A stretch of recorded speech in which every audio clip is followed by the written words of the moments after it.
Baik, kita kembali di obrolan pagi pemirsa masih tentang pengembangan destinasi wisata Labuan Bajo, Nusa Tenggara Timur dan masih bersama dengan Kepala Bidang Destinasi Pariwisata Provinsi Nusa Tenggara Timur Bapak Eden Klakik.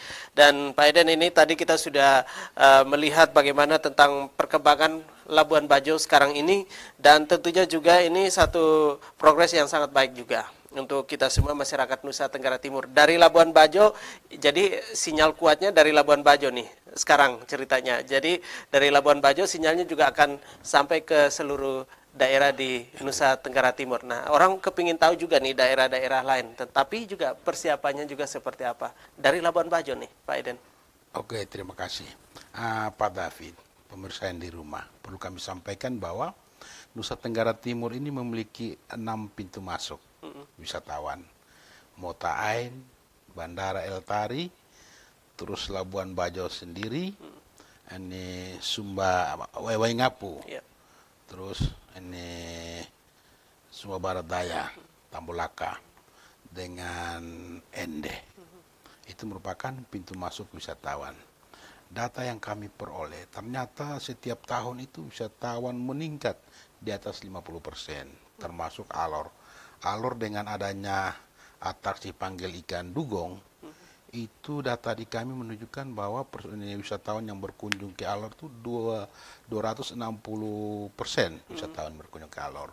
Begitu juga Sumba. Sumba dengan adanya majalah Jerman mempublikasikan bahwa pulau terindah di dunia adalah Pulau Sumba, dengan didukung dengan Hotel Nihiwatu dan pantai terbersih Nihiwatu terbersih di dunia.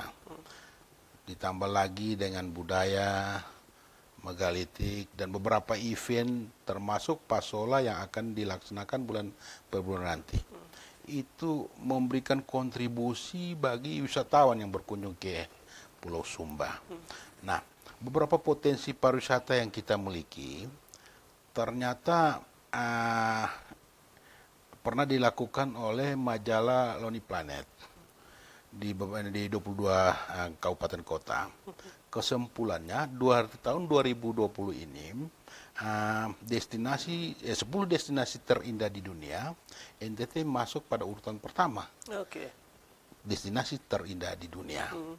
Itu berarti memberikan peluang bagi wisatawan yang akan berkunjung ke NTT semakin lama semakin meningkat. Nah, jumlah penduduk dunia kita ini adalah 7,8 miliar.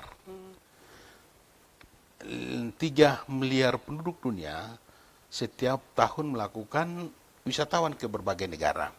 Nah, kita baru mencapai 2018, kita baru mencapai kunjungan wisatawan yang berkunjung ke daerah kita itu adalah 1.250.000 orang.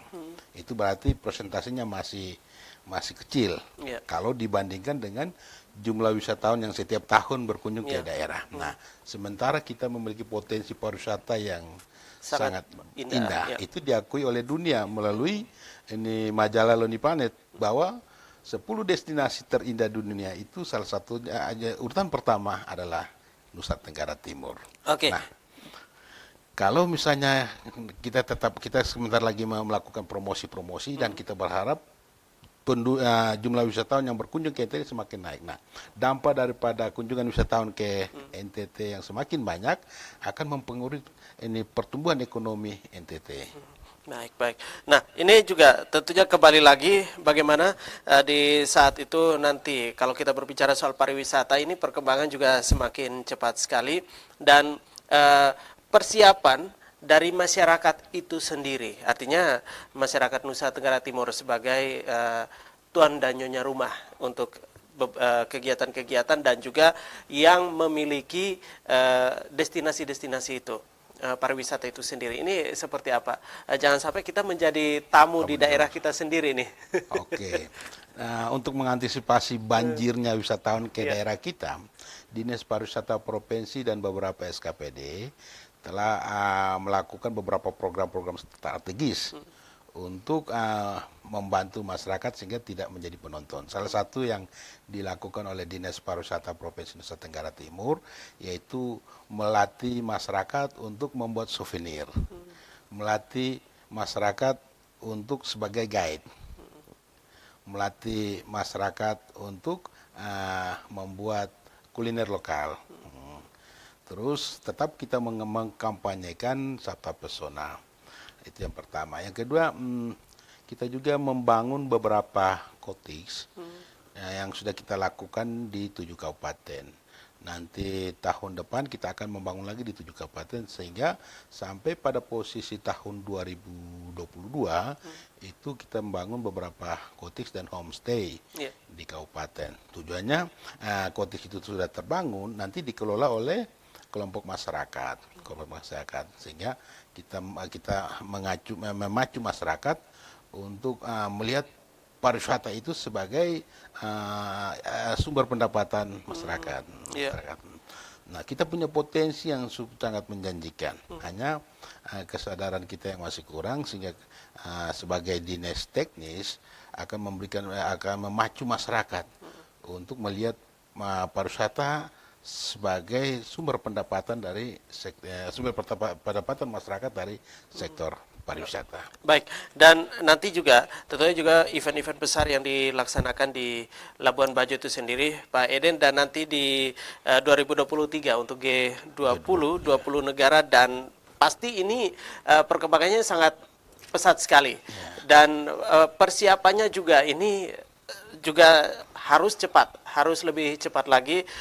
Sudah beberapa kali Presiden Republik Indonesia ke Labuan Bajo untuk memantau terus, dan terakhir kemarin Januari ya untuk meresmikan salah satu hotel di Labuan Bajo, dan juga melihat juga ini perkembangan Labuan Bajo sampai sekarang ini seperti apa? Oke. Terlepas dari pembangunan hotel yang sudah diresmikan oleh Presiden, kita mendorong investor untuk membangun hotel di beberapa ini karena keinginan peserta G20 yang akan melakukan pertemuan di Labuan Bajo. Nah, saya perlu sampaikan dari 20 negara. Itu salah satu Indonesia, yang kedua Amerika Serikat, terus Argentina, Brasil, Australia, Kanada, terus Meksiko, Turki, Korea Selatan, Jepang, Cina, Jerman, Inggris, India, Arab Saudi, Afrika Selatan, Italia, Prancis, Rusia, dan Uni Eropa. Nah, ada beberapa negara yang menginginkan kalau bisa penginapan itu di satu hotel khusus untuk negara itu sendiri. Misalnya dari Amerika, India, mereka menginginkan bahwa untuk menginap di satu hotel itu tidak boleh ada orang yang menginap, tapi mereka sendiri karena jumlah rombongan yang dari Amerika dan ini cukup banyak. Jadi diperkirakan sekitar 15.000 orang akan berkunjung ke Labuan Bajo. Jadi ceritanya 20 negara, 20 hotel ya. Kita ambil ya. Harus ada 20 hotel nih. Bisa lebih karena ini sekitar 15.000 orang akan berkunjung ke sana. Karena ada beberapa negara pemantau juga. Nah, tugas kita adalah untuk memberikan pemahaman kepada pemilik dan pengelola hotel, terus masyarakat di Labuan Bajo, sehingga ketika tamu yang berkunjung ke Labuan Bajo mereka pulang dengan membawa kesan dan kenangan tersendiri.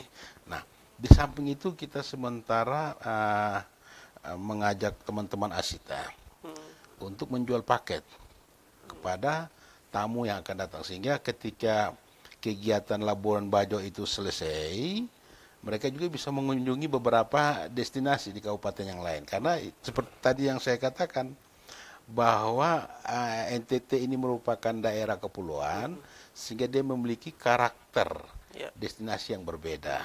Dan objek wisata juga sangat menjanjikan, Baik, jadi artinya ini kembali lagi berkaitan dengan Labuan Bajo, ya kalau persiapan Labuan Bajo tentunya juga daerah-daerah lain juga harus siap nih. Karena setelah dari Labuan Bajo ya, kalau ambil contoh untuk G20 2023 pasti ada juga yang mau ke daerah lain juga di Nusa Tenggara Timur. Nah, ini yang seperti yang tadi dikatakan, dan kembali lagi bagaimana juga dengan daerah itu sendiri. Ini pemerintah daerah juga kabupaten. Oke. Sebelum kegiatan tuh kita sudah memberikan informasi kepada teman-teman di daerah bahwa tahun 2023 ini ada pelaksanaan kegiatan pertemuan negara-negara yang terlibat dalam G20. Sehingga kita berharap teman-teman di daerah juga bisa mempersiapkan destinasi. Nah, kita tahun ini memberikan dukungan kepada 22 kabupaten kota. Dalam hal ini event yang akan mereka lakukan. Jadi kita berharap teman-teman di daerah menciptakan event, kita memberikan bantuan dalam bentuk material. Nah, karena kita berharap ketika event-event itu sudah hidup dan berkembang, akan mempengaruhi wisatawan bisa berkunjung. Karena perhitungan kita, semakin banyak wisatawan yang berkunjung ke daerah, semakin lama dia tinggal, maka semakin banyak uang yang dikeluarkan. Nah, kalau misalnya ini setiap daerah membuat event, maka wisatawan akan berkunjung dari satu daerah ke daerah lain. Karena mereka ingin untuk mengetahui budaya masing-masing di 22 kabupaten kota. Oke, baik. Dan yang berikut lagi ini, kalau persiapannya pasti ini sudah mulai lebih cepat lagi, karena ya ini 2020, 2 tahun lagi ya, 2021, 2022, 2023 eventnya. Tetapi juga untuk sekarang ini tentunya juga lebih banyak lagi masyarakat dari luar sana, ya para wisatawan yang mau juga berkunjung ke Nusa Tenggara Timur. Bukan mau berkunjung, tetapi menjadi tujuan prioritas ya untuk berkunjung ke beberapa daerah ya di Nusa Tenggara Timur, destinasi yang ada di Nusa Tenggara Timur. Pariwisatanya ini sangat indah sekali. Dan yang berikut lagi, tentunya juga ini banyak harapan juga baik dari Dinas Pariwisata Provinsi Nusa Tenggara Timur sendiri, dan juga ya ini dengar-dengar dari masyarakat juga, ini menjadi satu paket juga untuk kita semua tentunya untuk mensukseskan kegiatan G20-nya, dan sebelum itu juga untuk melestarikan akan kebudayaan kita dan melestarikan juga ini destinasi-destinasi pariwisatanya. Seperti apa Pak Eden, silakan. Oke. Pertama untuk melestarikan budaya. Kita punya peraturan gubernur untuk setiap hari Selasa dan hari Jumat wajib PNS menggunakan kain sarung. Nah, itu dengan sendirinya mengacu masyarakat untuk bertenun. Begitu juga memotivasikan saudara-saudara kita yang mungkin setelah tamat perguruan tinggi belum mendapatkan pekerjaan, mereka bisa belajar untuk menenun. Karena ketika peraturan gubernur soal pemakaian kain sarung, kami melihat justru pendapatan para penenun meningkat. Dan juga dengan sendirinya sudah mempromosikan motif daerah kita, itu yang pertama. Sehingga banyak orang yang tertarik dengan motif kain sarung kita, itu yang pertama. Yang berikut, seperti tadi saya katakan, bahwa pembangunan pariwisata ini kan bukan kewenangannya pariwisata sendiri, tetapi pariwisata sebagai leading sektor untuk menggerakkan sektor yang lain. Saya ambil contoh, ketika kita melihat di objek wisata itu ada petani yang punya keinginan untuk berternak, kita bangun komunikasi dengan dinas peternakan untuk memberikan bantuan bibit ternak. Kalau di objek wisata itu kita melihat petani atau masyarakat itu gemar untuk memelihara ikan air tawar, kita bangun komunikasi dengan dinas perikanan. Nah, begitu juga dengan koperasi, Deperindak, termasuk PLN. Bahkan kita bangun komunikasi dengan ini pihak Telkomsel soal jaringan Telkomsel. Karena apa? setiap wisatawan yang berkunjung ke objek wisata, salah satu kebutuhan mereka itu Komunikasi, adalah ya. komunikasi, membutuhkan jaringan Telkomsel. Ya, kita tetap membangun komunikasi dengan teman-teman dari Telkomsel. Ternyata mendapatkan respon positif untuk mau membangun BTS di beberapa daerah yang kekurangan signal. Yang berikut soal dukungan dari SKPD yang lain. Dinas Peternakan juga memberikan bibit peternakan ayam dan juga peternakan ayam petelur dan juga ayam potong. Jadi banyak hal yang akan diberikan kepada masyarakat.